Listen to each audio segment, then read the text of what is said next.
নমস্কার বন্ধুরা, প্লেটের মধ্যে আমি কিছু ছোট মাছ নিয়ে নিয়েছি। এগুলো কী মাছ জানেন? এগুলো হচ্ছে পিয়ালি মাছ। আজকে আমি পিয়ালি মাছ দিয়ে ফিশ ফ্রাই বানাবো। তার জন্য প্রথমে এই মাছগুলোকে সামান্য একটু লবণ এবং হলুদ দিয়ে মেখে নেব ভালো করে, তারপরে রেখে দেব। এর মধ্যে আমরা এবার সামান্য একটু লেবুর রসও দিয়ে দেব।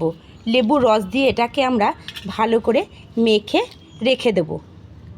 ফিশ ফ্রাইয়ের ব্যাটারের জন্য আমরা 4 চামচ মতো কর্নফ্লাওয়ার এবং 1 কাপ মতো আমরা রুল ময়দা নিয়ে নিয়েছি এবং একে একে এবার লবণ, হলুদ, সামান্য একটু চিনি, একটু জিরের গুঁড়ো দিলাম।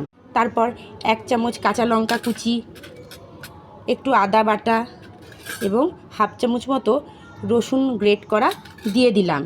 এবার এর মধ্যে সামান্য একটু গরম মশলার গুঁড়োও দিয়ে দেব। দিয়ে এটাকে ভালো করে নেড়ে চেড়ে জল দিয়ে একটা ব্যাটার তৈরি করে নেব।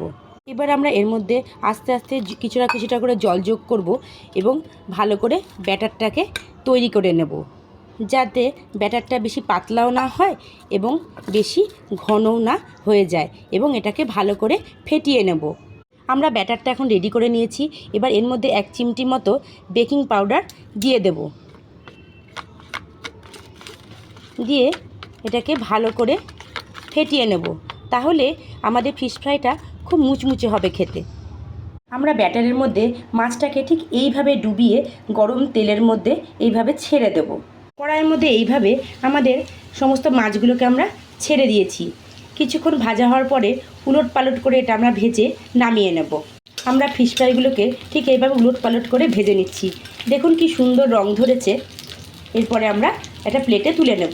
আমাদের ফিশ ফ্রাইটা রেডি হয়ে গেছে এবং একটা প্লেটের মধ্যে আমি এটাকে সার্ভ করে দিয়েছি। এগুলো খুবই মুচমুচে হয়েছে খেতে।